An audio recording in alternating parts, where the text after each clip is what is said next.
as we transition over to our Seattle Kraken here over the past week, played 2 games as it is now technically the All-Star break, even though that get back to games in 2 days. But we'll look at the past 2 games for Seattle here on the first of the month. It's the first of the month. They played the Boston Bruins in Boston, losing that game 2-3. Another tough game where Seattle really held on for a while, which they've been doing so kind of ever since Davy Jones was introduced. Kind of funny. Good luck charm. Player of the game would be right winger Jonas Donskoy in that game, scoring his first goal of the season over halfway into the year. So finally, Jonas is able to break through the proverbial glass ceiling and get through there after not being able to score over half of the years. It got to be a little difficult. Records a goal, a point, a 1+- 3 shots on goal, a block, and 2 takeaways in that game, as mentioned, scoring his first goal of the season. And then on the second, the team would travel to play their rescheduled game against the New York Islanders in brand new USB Arena, winning that game in the first ever shutout in franchise history, 3-0. So got 2 players of the game here. Jared McCann, the center, recorded a goal and assist equaling 2 points, a 2+- with 2 shots on goal and a block. And then the goaltender, the netminder, Philip Grubauer, goes 18 for 18 on even strength block shot opportunities and 1 for 1 on the power play opportunities. So a 100% save percentage there. The first shutout this season for Grubauer and in Kraken franchise history. So positive sign there. You know, you look at all these games that have been so close. Look at it this way. Okay. I know that this has been something I've had to talk about to the duration of the season. It's an expansion team, right? It's not going to be like an immediate contender. Vegas is that idea of that is so falsified. Seattle has lost 10 games by 1 goal.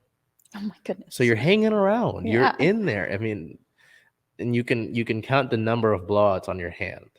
So I think that shows a lot, especially considering it's your first year. The goaltenders haven't played as well as you've liked early on, but have really started to pick up their stride. The team, same thing. They really haven't played as you'd hope, but they've kind of picked up their stride here, and they're playing better. They're playing tight games. That's what so many people thought this team would be like. As we looked at it in the beginning of the year. Tough defense, good goaltending, close games. Seattle's going to have to figure out how to score. That's what they've been doing lately. It took you half the year, but you're figuring it out. So it's this team's getting to where it needs to be. You've got a lot of cap space next season, and you've got the number 2 overall pick in Matty Beniers, who is going to play in the Olympics here. He's a young guy coming out of college at Michigan, and Michigan, looking to win a NCAA title in men's hockey.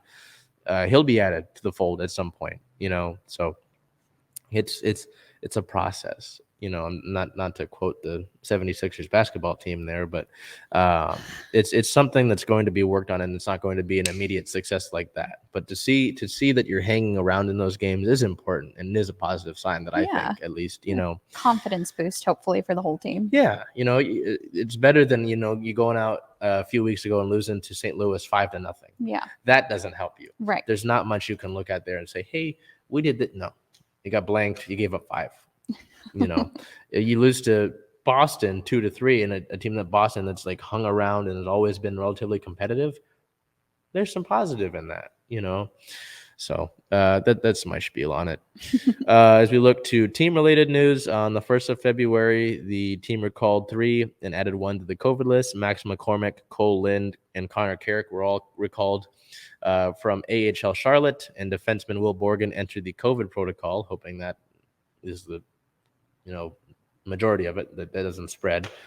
And then brothers Cale and Hayden Fleury played together for the first time at the professional level in the win against the Islanders that day.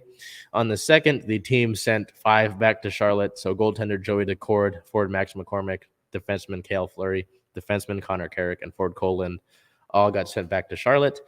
And that was mainly because we're going into the All-Star break. We're not going to get pro games for them. Why not send them back to Charlotte where they're going to get actual PT? And on the 5th of February, All-Star Jordan Eberle participated in two events. Well, mainly two events. He participated in the Fountain Face-Off and the Metro versus Pacific Division All-Star game. Eberle would finish second to last in that Fountain Face-Off and score a goal in the All-Star game. So cool to see the first ever Kraken All-Star score, the first ever All-Star goal for the team there. So good to see Ebbs get involved there, and hoping that the All-Star break is a good spot for him to really sort of reset, because he was the team's leading scorer for the longest time, had the first hat trick in Kraken history, and since then has at least not score points wise has not really showed up. He's just kind of been doing there, just skating around, being there, contributing in ways, but not at least on the scoreboard. So hope that at least for a lot of these guys, just a way to recharge the batteries and really sort of sit down and get back to business and be able to take a break, because technically it was the All-Star break. So the way we look at it now, the Kraken sit at 15 wins, 27 losses, and 4 overtime losses, resulting in 34 points. Still sitting in 8th in the division. I don't know if we'll crawl out of that. Stuck there, huh? Yeah, maybe towards the end of the season, but if you go on a run. So looking ahead, the team plays their next game on the 9th versus the Arizona Coyotes in the first of the the 7 rescheduled matchups. That game starts with a 7 o'clock puck drop, and then February 11th at the Anaheim Ducks with a 7 o'clock puck drop as well. So I think the most that I can ask of the team as we continue this season is that they continue to play those close games, and just stay competitive. That's it.